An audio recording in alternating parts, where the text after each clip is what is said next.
एक बार एक व्यक्ति गौतम बुद्ध के पास गया और बोला, बुद्ध, मैं अक्सर लोगों को यह कहते हुए सुनता हूं कि जो हम सोचते हैं वही बन जाते हैं। इसलिए मैं आपसे यह जानना चाहता हूं कि हमारा जीवन हमारे विचारों से कैसे जुड़ा है और हमारे विचार हमारे जीवन को किस हद तक प्रभावित करते हैं। बुद्ध कहते हैं कि यह सत्य है कि मनुष्य जो सोचता है वह बन जाता है। यदि हम कोई भी विचारों को मन में रखते हैं और उसके बारे में बार बार सोचते रहते हैं तो हम वैसे ही बन जाते हैं। जिस विचार के बारे में वो ज्यादा सोचता है वो लगातार बनता रहता है। व्यक्ति का चरित्र उसके विचारों से भी बनता है। यदि विचार अच्छा है तो उसका चरित्र भी शुद्ध होगा और यदि विचार ही अशुद्ध है तो उसका चरित्र भी बुरा होगा। अगर आप ध्यान से देखें तो आप पाएंगे कि आपके जीवन का हर पहलू आपके किसी ना किसी पहलू से जुड़ा है। आज आप जो भी हैं अपने विचारों के वजह से हैं। आपके विचार अच्छे या बुरे किसी न किसी तरह से आपके जीवन को अच्छा या बुरा बना रहा है। हम जैसा सोचते हैं वैसा ही हमारा चरित्र बन जाता है। जिस प्रकार स्वास्थ्य बीज के बिना कोई वृक्ष विकसित नहीं हो सकता, उसी प्रकार अच्छे विचारों और अच्छे चरित्र के बिना कोई भी व्यक्ति सफल नहीं हो सकता। और यदि उसके विचार नकारात्मक हैं तो वह अपने जीवन को गलत दिशा में मोड़ देगा। उसी प्रकार हमारे जीवन में अच्छे विचार और कर्मों के माध्यम से कई बीज बोते हैं और वह बीज का फल हमें दुख दे सकता है या खुशी। यदि हमने सकारात्मक विचारों के बीज बोए तो हमें सफलता और खुशी मिलेगी, और हम नकारात्मक विचारों के बीज बोते हैं तो सफलता और दुख साथ साथ चलेगा। जिन लोगों को आप सफल और महान मानते हैं वह लोग ऐसे ही यहां तक नहीं पहुंच गए। उन्होंने अपने विचारों पर नियंत्रण रखकर अपने चरित्र को ऐसा बनाया है और किसी चरित्र के बल पर उन्होंने महानता की ऊंचाइयों को छुआ है। तो मूल रूप से आपके अंदर जो विचार हैं, दूसरों के प्रति क्रोध, ईर्ष्या है, तो आपको यही सब बाहर भी मिलेगा। आपको फिर ऐसे ही लोग मिलेंगे। और यदि आपके अंदर प्रेम, शांति, करुणा है तो आप ऐसे ही बन जाओगे और अपने बाहर भी ऐसा ही पाओगे। और जो ऐसा विचार रखता है उसे सम्मान और प्यार दोनों मिलता है। मनुष्य अपने जीवन का निर्माता स्वयं है। वह इसे बना भी सकता है और बिगाड़ भी सकता है। मनुष्य अपने चरित्र का निर्माण अपने कार्यों और विचारों से करता है, अपना समुदाय बनता है, अपनी किस्मत को खुद बनाता है। यह सुन व्यक्ति ने कहा कि लेकिन बुद्ध, मैं अपने विचारों को कैसे सुधार सकता हूं? तब बुद्ध ने कहा कि यदि तुम खुद को सुधारना चाहते हो तो सबसे पहले तुम्हें खुद के विचारों पर ध्यान देना शुरू करो।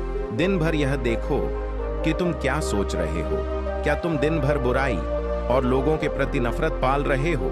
आपको बस इस बात पर ध्यान देना है कि आप अच्छाई की ओर जा रहे हैं या बुराई की ओर। जब आप ये समझ जाओगे कि आपके दिमाग में अच्छे विचार चलते हैं तो ही आप अपने सोचने का तरीका में बड़ा बदलाव कर पाएंगे। आप आपके अंदर कभी ना खत्म होने वाला खजाना है। आप नहीं जानते कि आप क्या कर सकते हैं, आप किस तरह की अद्भुत शक्तियों को पा सकते हैं।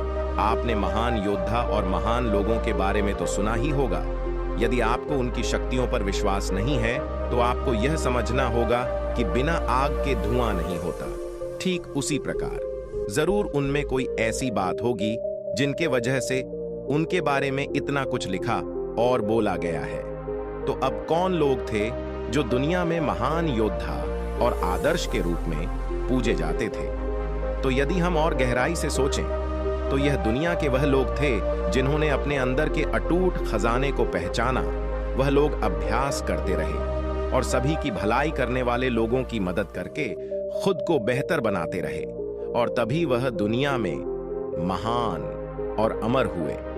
यदि आप खुद को ऐसा ही बनना चाहते हैं तो सबसे पहले आपको अपने विचारों पर ध्यान देना होगा।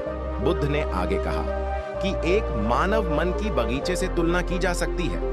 जैसे बगीचे को साफ और सुंदर रखना, समय समय पर उसमें उगने वाले कचरा कूड़े को हटाना पड़ता है, रोज पानी देना पड़ता है, पौधों की देखभाल करनी पड़ती है। इसी तरह हमें अपने मन को भी सुंदर और सकारात्मक बनाए रखने के लिए उसका ख्याल रखना होगा। उसके अंदर की नकारात्मक विचार चिंता, नफरत और ईर्ष्या जैसी भावना से खुद को दूर रखना होगा।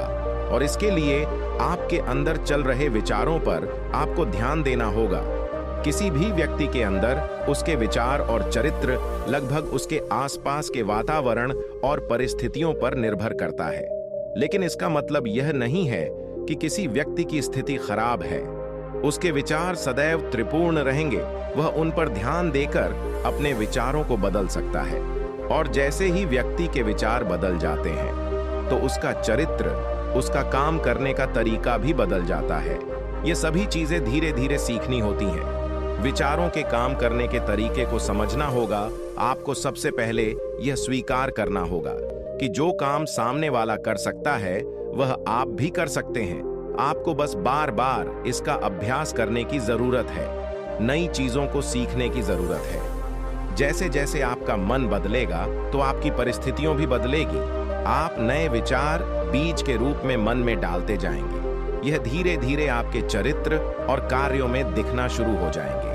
और एक बार यदि यह विचार आपके अंदर जड़ें जमा लेंगे तो आपको सफल होने से कोई नहीं रोक सकता। लेकिन अगर यह बीज और विचार नकारात्मक है तो आपको असफलता से कोई नहीं बचा सकता। इसलिए आपको आपके विचारों के प्रति बहुत ही जागरूक रहने की जरूरत है। आप अपने अंदर किस तरह के विचार ला रहे हैं, एक बात का हमेशा ध्यान रखना कि हमेशा वह नहीं मिलता जो हम चाहते हैं, बल्कि हमें वह मिलता है जो हम नहीं चाहते। इसलिए इच्छा करना और उस इच्छा को पूरा करने के लिए हमेशा अच्छा सोचते रहना और उस इच्छा को पूरा करने का हमेशा प्रयास करते रहना दोनों बिल्कुल अलग चीजें हैं। क्योंकि इच्छा तो हर कोई कर सकता है, लेकिन उस इच्छा के लिए लगातार सकारात्मक सोचना, उसे पाने के लिए कड़ी मेहनत करना, बहुत कम लोग ऐसा कर पाते हैं। इसलिए अगर आप अपनी परिस्थितियों को बदलना चाहते हैं तो उसके लिए सबसे पहले आपको खुद को बदलना होगा। लेकिन ज्यादातर लोग अपनी परिस्थितियों को तो बदलना चाहते हैं, लेकिन अपने सोचने और काम करने के तरीके को नहीं बदलना चाहते। इसलिए जब तक लोग ऐसे रहेंगे, उनके हालात भी ऐसे ही रहेंगे। उस व्यक्ति ने बुद्ध से कहा कि है बुद्ध, हमारे विचारों का हमारे शरीर पर क्या प्रभाव पड़ता है? तब बुद्ध ने आगे कहा कि हमारा शरीर हमारे दिमाग का गुलाम है। हम जो भी सोचते हैं उसका पहला प्रभाव हमारे शरीर पर ही पड़ता है। आपने देखा होगा कि जो लोग अधिक चिंता करते हैं वह जल्दी बीमार पड़ जाते हैं। साथ ही जो लोग दूसरों से ईर्ष्या करते हैं और हमेशा नकारात्मक सोचते हैं, वह भी बहुत जल्दी मानसिक और शारीरिक रोग के शिकार हो जाते हैं। और यदि आप भी ऐसा सोचते हैं तो आपके साथ भी ऐसा ही होगा। वहीं इसके विपरीत जो लोग हमेशा खुश रहते हैं, दूसरों के बारे में अच्छा सोचते हैं, हमेशा स्वस्थ रहने के बारे में सोचते रहते हैं, तो उनकी ऊर्जा एक समान हो जाती है। और इस ऊर्जा का एक सकारात्मक प्रभाव सबसे पहले उनके शरीर पर पड़ता है। क्योंकि जिस व्यक्ति का मन शांत होता है, उस व्यक्ति की आधी बीमारी अपने आप ही खत्म हो जाती है। बीमारी भी हमारे आसपास के माहौल और परिस्थितियों के अलावा हमारी सोच पर भी निर्भर करती है।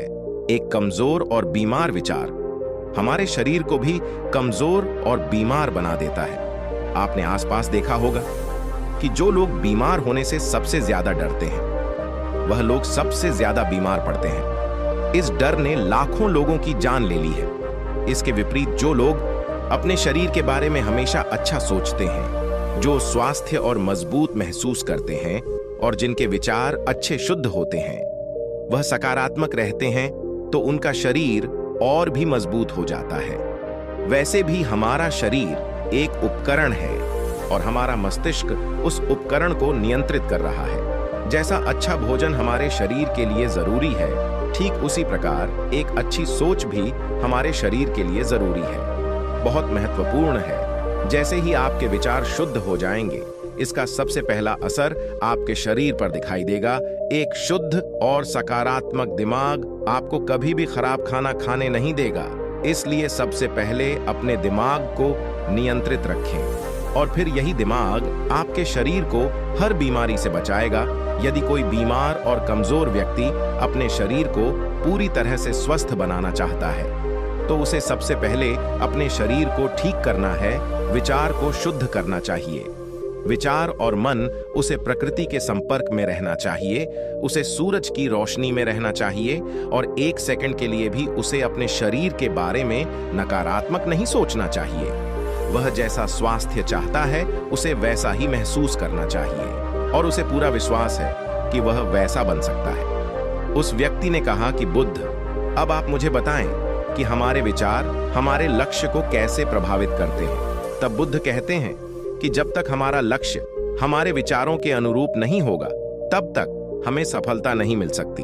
कहने का मतलब यह है कि आप हर दिन एक नई चीज सोच सकते हैं जो मैं आज चाहता हूं। ये बनाना, कल मैं वह बन जाता हूं, बाद में कुछ और। लेकिन जब तक आप अपने लिए कोई लक्ष्य निर्धारित नहीं करते तब तक आप कोई भी बड़ा काम नहीं कर सकते, क्योंकि नियम यह है कि जो काम हम बार बार करते हैं उसी काम में हम आश्चर्यजनक सफलता हासिल कर पा सकते हैं। अगर आप हर दिन अपना लक्ष्य बदलते रहते हैं और आप कहीं नहीं जा रहे हैं, इसलिए आपके जीवन में एक निश्चित लक्ष्य होना चाहिए और आपको अपनी पूरी मेहनत और लगन से उस लक्ष्य को पूरा करने का प्रयास भी करना चाहिए। और इसके लिए आपको अपने सभी विचारों को अपने लक्ष्य पर केंद्रित करना होगा, अन्यथा आपके विचार बिखरने लगेंगे।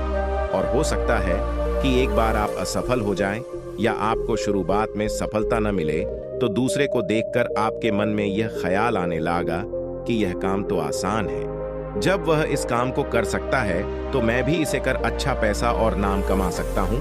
और यह भी संभव है कि इस काम में असफल होकर भी तुम दूसरी तरफ भागो और ऐसा करते समय आप कई काम करते हैं और हो सकता है कि आप किसी एक चीज में सफल न हो पाए, इसलिए आपको पहले एक चीज तय करनी होगी, तभी आपके विचार एक काम पर फोकस कर पाएंगे। लक्ष्य कुछ भी हो सकता है, चाहे मन की शांति पाना हो या अमीर होना हो, लेकिन याद रखें कि लक्ष्य वही है जो आपके विचारों को एक दिशा में केंद्रित रख सके। यदि आप बार बार अपने लक्ष्य को हासिल करने में असफल हो रहे हैं तो इसका मतलब यह नहीं है कि आप इसे हासिल नहीं कर सकते, बल्कि इसका मतलब यह है कि आपका अपने लक्ष्य को हासिल करने का तरीका गलत है। आपको अपना लक्ष्य नहीं बदलना है, बल्कि आपके काम का तरीका, आपकी सोच को बदलना है। अगर आप ऐसा करेंगे तो आप धीरे धीरे सीख जाएंगे और अपने लक्ष्य तक पहुंच जाएंगे। कभी भी अपनी असफलताओं से कभी भी मत डरो।